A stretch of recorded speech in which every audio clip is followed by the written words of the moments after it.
Good morning, dear students.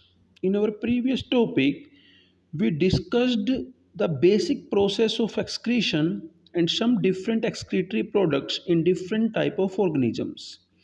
Today, we are continuing our topic with human excretory system.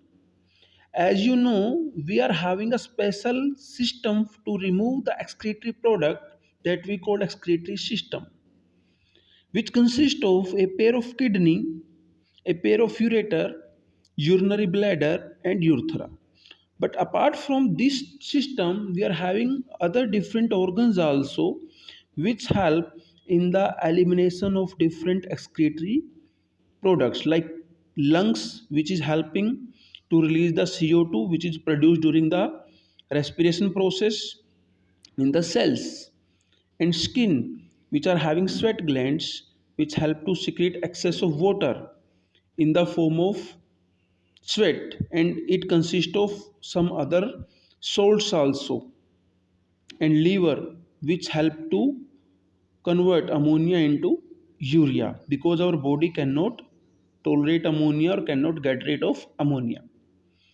So now we will continue the topic human excretory system. Human excretory system is consist of a pair of kidney which are reddish in color and bean shaped, and ureter which is connected to each kidney and opening into a pouch like structure, urinary bladder, which is storing the urine temporarily and it is flexible in nature, and urethra, which is a duct through which urine will be discharging and we are releasing it outside the body.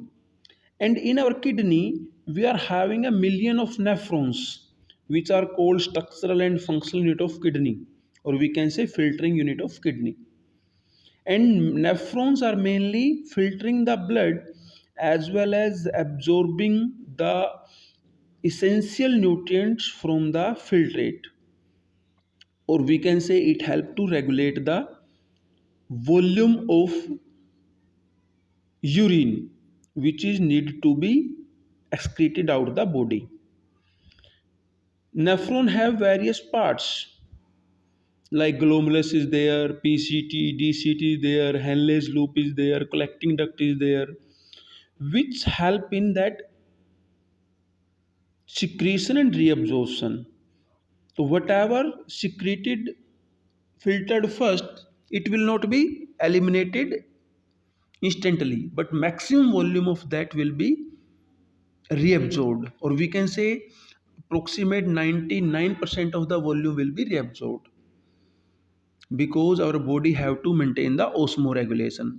In that reabsorption, glucose, amino acid, certain salts, iron, minerals, that will be reabsorbed by the various parts of the nephron, and after reabsorption the urine will be formed which will be collected through the collecting duct. So you can see that flow chart of the nephron. Glomerulus will receive the blood first of all, tuft of capillaries, then PCT is there, then DCT, descending limb, ascending limb of loop of Henle, then DCT is there, and then to collecting duct. You can also see the blood supply in the kidney from renal artery to segment artery, then inner lobular artery, afferent arteriole, glomerular capillaries, afferent arteriole, inner lobule vein, segmental vein, renal vein. These all things you will came to know in higher classes. Still, if anybody having any doubt can send the comments in comment box. We will definitely message reply each and every comment. Thank you very much. Have a nice day. Bye.